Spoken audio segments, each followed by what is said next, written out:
Olá, minha gente, começando mais um vídeo aqui no canal. Eu me chamo Bianca Silva e hoje é dia da nossa primeira resenha por aqui. Eu tô falando do livro A Nova Razão do Mundo, um ensaio sobre a sociedade neoliberal do Pierre Dardot e do Christian Laval. Ambos autores franceses, um é filósofo, o outro é sociólogo.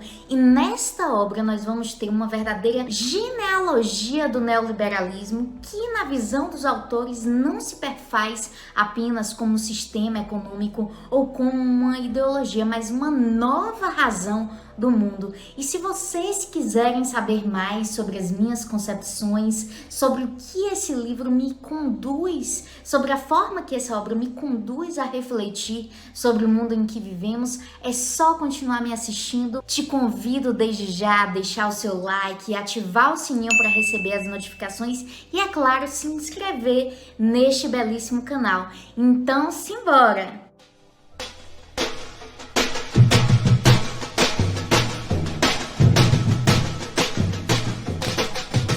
Gente, essa obra ela foi lançada em 2016 pela editora Boitempo Editorial e, como eu disse e como nós já falamos, é uma obra dos autores Christian Laval e Pierre Dardot.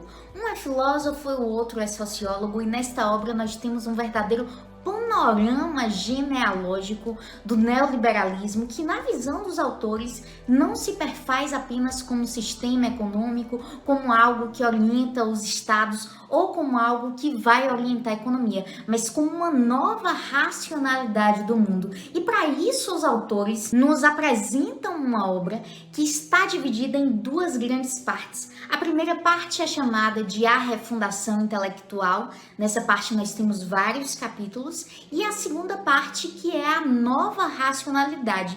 E por fim, eles concluem o livro com um texto chamado A Crise da Democracia Liberal, que representa uma das grandes consequências dessa nova racionalidade, dessa nova forma de mundo, dessa nova razão que orienta o mundo contemporâneo. Então vejam bem, na primeira parte, A Refundação Intelectual, os autores vão nos apresentar um panorama histórico, filosófico e teórico do capitalismo. Então eles vão partir do liberalismo clássico, vão nos apresentar as ideias do Adam Smith, do John Locke, também de autores utilitaristas como Jeremy Bentham, Alex de Tocqueville. Então eles vão nos apresentar um arcabouço conceitual, filosófico e intelectual que compõe o chamado liberalismo clássico.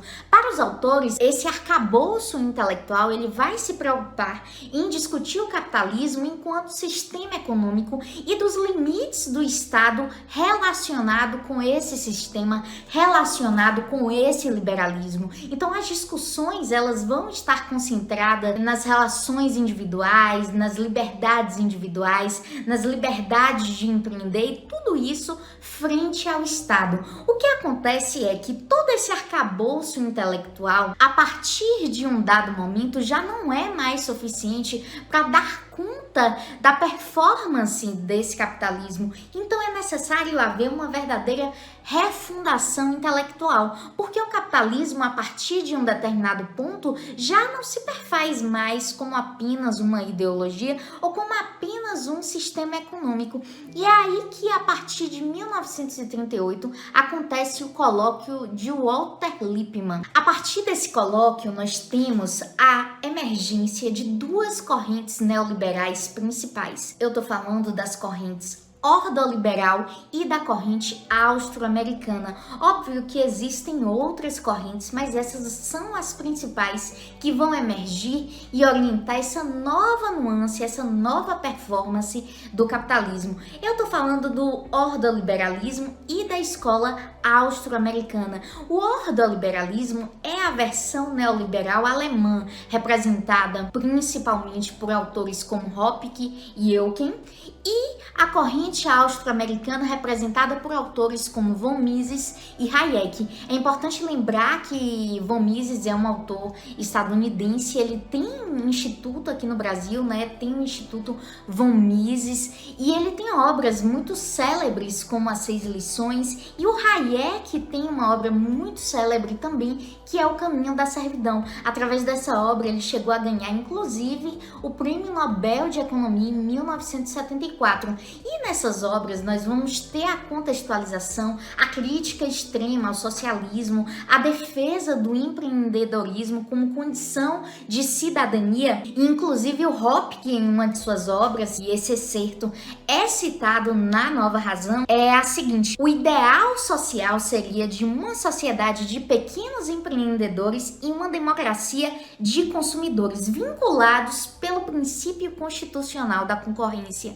Então vejam bem, nós temos uma refundação intelectual que é, digamos assim, inaugurado por esses autores, e o que nós temos é de fato o mercado funcionando como um princípio, como um valor que vai orientar não somente o Estado, não somente a economia, mas também os sujeitos. É por isso que em A Nova Razão, o Pierre Dardot e o Christian Laval vão nos dizer que a partir da refundação intelectual, nós temos o mercado funcionando como um princípio de governo dos homens, como um princípio de governo do Estado e também como um princípio de governo de si. Ou seja, é algo que passa a orientar as instituições, o Estado, porque o Estado é um agente importante na manutenção dessa estrutura, mas também ele passa a autuar, ele passa a permear as relações sociais dos sujeitos uns com os outros e também na relação de si consigo mesmo. É por isso que lá na frente, em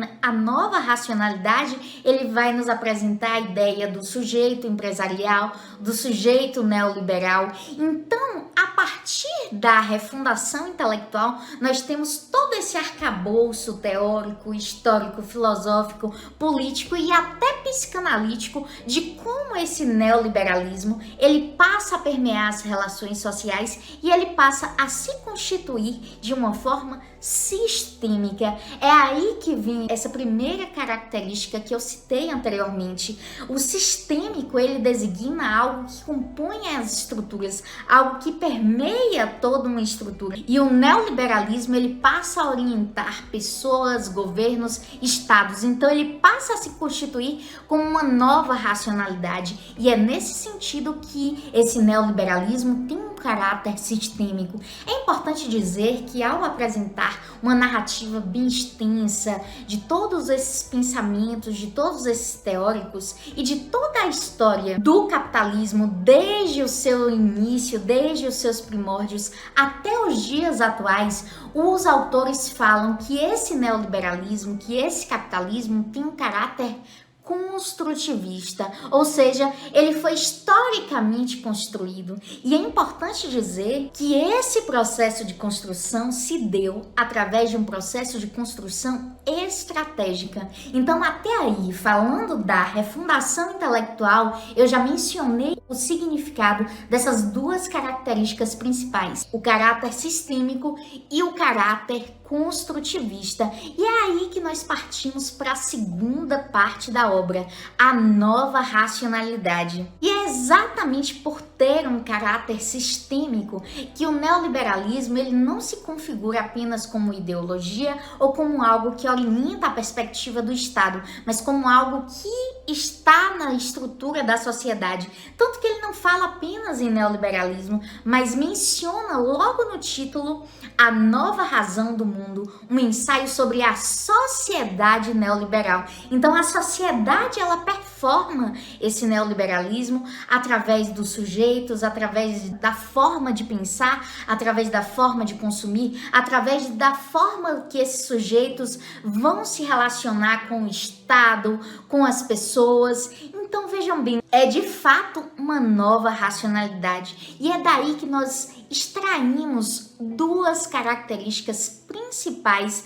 dessa sociedade neoliberal, que é exatamente nós vamos encontrar nessa sociedade neoliberal a generalização da concorrência como norma de conduta e a empresa como forma de subjetivação. Nessa nova racionalidade, como eu disse anteriormente, o princípio de mercado, ele não funciona mais como algo que orienta apenas o mercado ou as relações comerciais. Ele orienta o governo dos homens e o governo de si. Ele funciona como um princípio de relação social. Ele funciona como um princípio que orienta as nossas relações, que orienta a nossa existência. Então nós temos de fato um caráter sistêmico, construtivista e dispositivo. E é aí que nós adentramos nessa terceira característica. Por que tem um caráter dispositivo?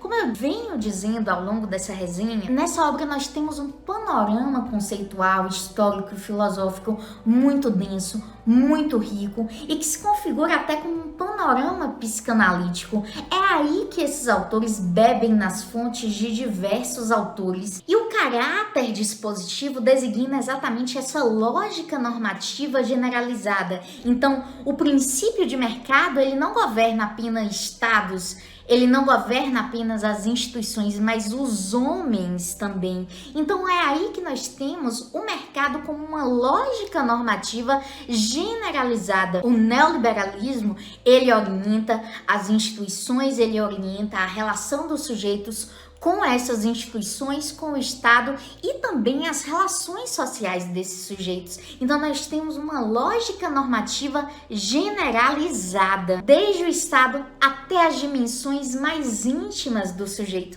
É aí que nós temos essa terceira característica manifesta que faz referência ao caráter dispositivo do neoliberalismo. Na teoria Foucaultiana, Foucault utiliza inclusive o termo dispositivo para se referir à sexualidade, ao dispositivo da sexualidade, e quando ele fala desse dispositivo, ele relaciona a sexualidade a todo o conjunto de normas e normatizações que foram sendo estabelecidos pelas ciências e por diversas formas de saberes científicos em relação à sexualidade. E aqui, quando Pierre Dardot e o Christian Laval trazem essa lógica do caráter dispositivo para o neoliberalismo, ele está falando exatamente sobre esse caráter dispositivo, sobre esse caráter normativo que o neoliberalismo passa a assumir nas relações sociais, que ele passa a dominar não somente as instituições, as leis, as medidas administrativas, mas também as normas sociais, as normatividades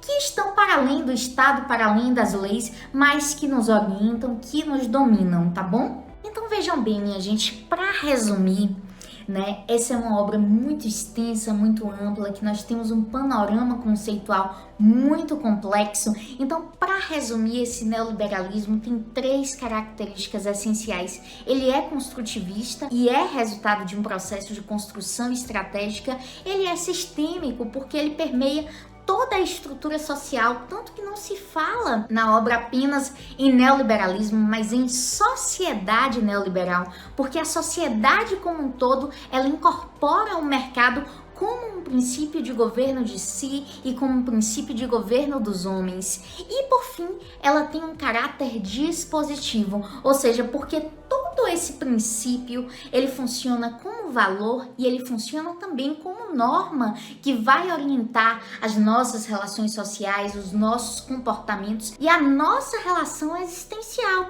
Então vejam bem, quando a gente fala de caráter dispositivo, estamos também falando de um caráter normativo. E esse caráter normativo, ele não designa apenas leis, tá? Institucionais, medidas administrativas, ele designa um conjunto de saberes, ele designa um conjunto de normas. Afinal, a gente vive sob a égide de diversas normas e que não são somente aquelas normas que estão na Constituição Federal, que estão nas leis. Nós também vivemos sob a égide de normas sociais, de normas de convívio, de normas que não necessariamente estão positivadas em um documento oficial. E, gente, as consequências de toda essa nova razão que passa a orientar as nossas existências, a nossa história de vida, a nossa relação com o Estado, com as instituições e as nossas relações sociais são inúmeras. Dentre essas inúmeras consequências estão um processo de dessimbolização, estão um processo de depressão generalizada, e já já vocês vão entender o porquê. Estão um processo de desmoralização, inclusive há obras que discutem o quanto essa sociedade neoliberal ela tem um arcabouço estatal que vai na direção da mitigação dos direitos fundamentais, incluindo os direitos trabalhistas. Então é aí que nós temos um espaço denso dentre essa sociedade neoliberal para a figura do assédio moral, incluindo o assédio moral organizacional, que não é mencionado nessa obra, mas eu quero muito falar com vocês, trazer a resenha da obra Assédio Moral Organizacional, em que a gente vê de fato, no âmbito trabalhista, o quanto essa lógica de mercado ela deteriora os nossos direitos fundamentais e as nossas relações quando a gente considera as nossas dimensões coletiva e social, tá bom? E estão também entre essas consequências a corrosão da personalidade. Mas Bianca, como tudo isso ocorre? Eu ainda não consegui vislumbrar a presença desse neoliberalismo na minha vida pessoal, como isso tem funcionado no plano das relações sociais, como isso tem funcionado em relação às nossas existências. Aqui na parte da nova racionalidade, na segunda parte, nós vamos ter vários capítulos, dentre eles, capítulos como a fábrica do sujeito neoliberal, o sujeito empresarial. E o que acontece é que toda a lógica de mercado, todos os princípios de mercado, eles passam a ser transferidos para os sujeitos. E como isso acontece? Um dos exemplos citados é exatamente a indústria de coaches que nós temos atualmente. O coach é uma função relacionada com as práticas, principalmente atreladas ao profissional psicólogo, tá? A profissionais da psicologia. E antes, o coach ele estava direcionado principalmente para o ambiente corporativo. O que acontece é que com essa generalização do princípio de mercado, essa generalização dos métodos de gestão passaram a ser aplicados não somente no âmbito corporativo ou por psicólogos, como nós vivemos um verdadeiro processo de fábrica de coaches. Nós vamos encontrar coach de emagrecimento, coach de casamento. E o que seria esse coach? É exatamente a aplicação dos métodos de gestão, de métodos empresariais para o âmbito da vida pessoal, para o âmbito da vida dos indivíduos. Então, esse é um exemplo de mercantilização das relações sociais na forma pela qual os autores apresentam, e é um exemplo de como nós podemos vislumbrar melhor essa ideia de sujeito empresarial ou de sujeito neoliberal. Gente, através dessa lógica, tudo é transferido para a esfera do sujeito.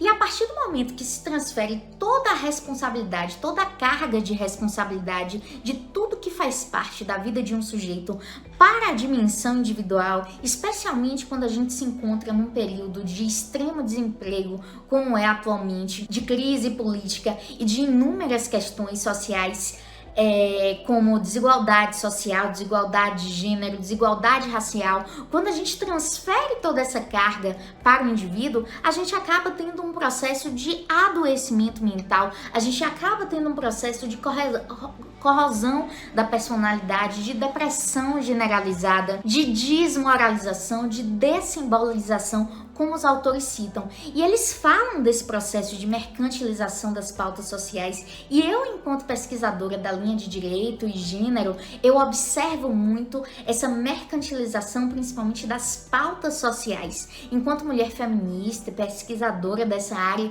eu observo o quanto os símbolos feministas, o quanto conceitos que estão atrelados à episteme feminista, eles têm integrado um arcabouço valorativo e o arcabouço conceitual de várias empresas e de várias marcas que passam a vender empoderamento, que passam a vender Olha, se você adquirir esse produto, você vai se tornar mais empoderada. E muitas vezes são empresas e marcas que não têm qualquer compromisso com a promoção da igualdade de gênero, que não tem qualquer compromisso com o feminismo. O feminismo não está na base filosófica e fisiológica dessas empresas e dessas marcas. É óbvio que há exceções, inúmeras exceções em relação ao que eu tô falando, mas isso tem acontecido muito. Eu vejo muitas marcas vendendo, né, blusinha para vender feminismo, para vender empoderamento. Olha, adquira esse batom porque você vai se tornar mais empoderada.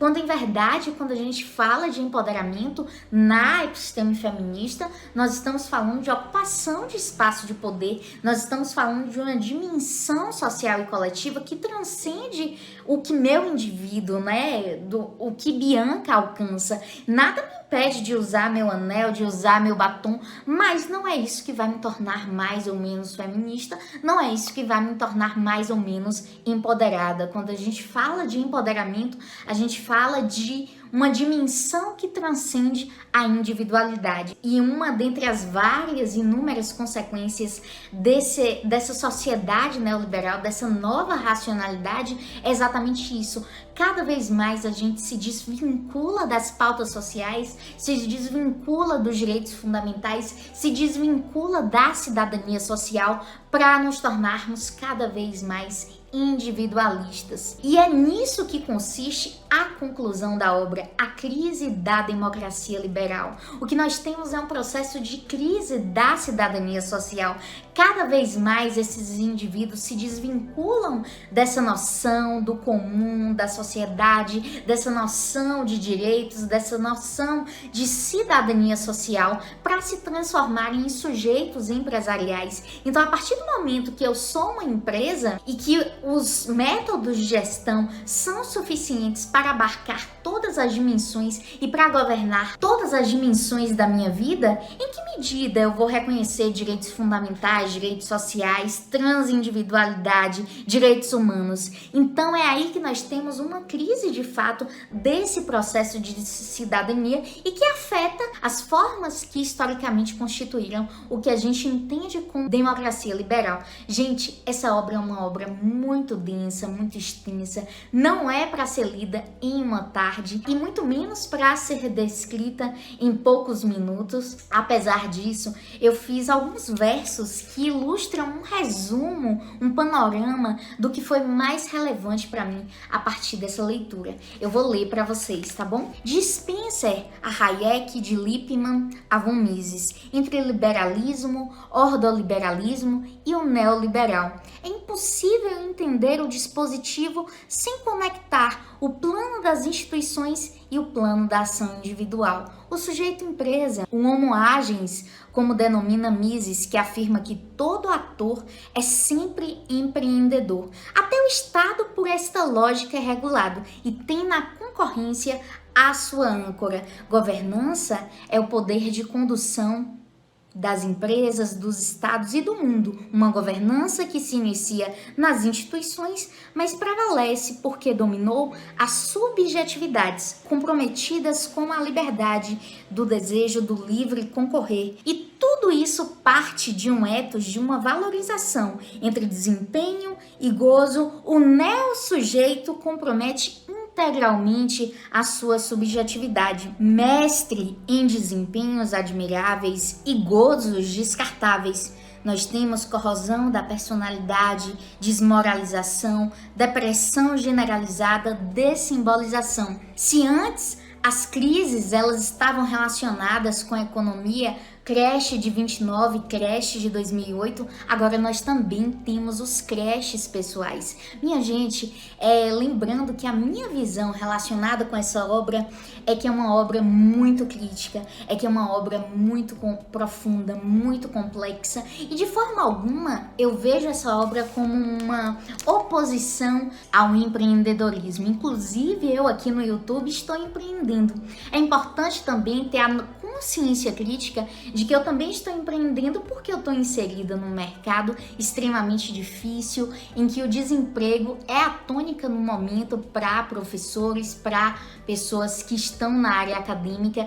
Então, assim, nós estamos vivenciando, né, com todo esse processo pandêmico, um sucateamento da educação, um sucateamento da profissão de professor. Então, vejam bem, eu não sou contra o empreendedorismo, mas a gente tem que ter uma noção crítica em relação a isso, e eu gosto sempre de me posicionar como pessoa. Eu sou uma pessoa, eu não sou uma empresa, e de repente um método de gestão, ele vai funcionar numa empresa, ele vai funcionar num contexto corporativo, num contexto de trabalho, mas eu acho muito difícil, eu realmente não acredito que isso vai funcionar na minha vida pessoal, na minha existência, né? Existe um vocabulário muito extenso relacionado com essa lógica normativa de mercantilização das relações sociais, dentre eles a noção de programação neurolinguística, a questão de programação de discursos gerenciais para todos os aspectos da vida humana. Eu realmente não acredito nisso, né? Assim como o emplastro de Brás Cubas deixou o Brás Cubas tão, digamos assim, frustrado porque ele realmente não resolvia a questão da melancolia humana, eu não acredito que métodos de gestão estejam aptos a gerir todas as dimensões da nossa existência. Não acredito que devemos esquecer o nosso passado, até porque eu sou eu e minhas circunstâncias, como diz o Ortega y Gasset. Essa é uma obra incrível, densa, a gente não consegue lê-la em uma tarde, e depois de lida, a gente ainda fica num processo contínuo e extenso de digestão do que foi dito, do que foi lido, e eu ainda estou nesse processo, então é uma leitura que eu recomendo demais. Nada do que eu diga vai substituir a ida de vocês diretamente à fonte, é por isso que eu vou deixar aqui no box de informações todas as informações relacionadas à obra que eu li, todos os links relacionados à obra que eu li. Um beijo para vocês e convido novamente, se você ainda não deixou o seu like, deixe aqui o seu like, se inscreva no canal e ative o sininho para receber as notificações. Um beijo para vocês e até o próximo!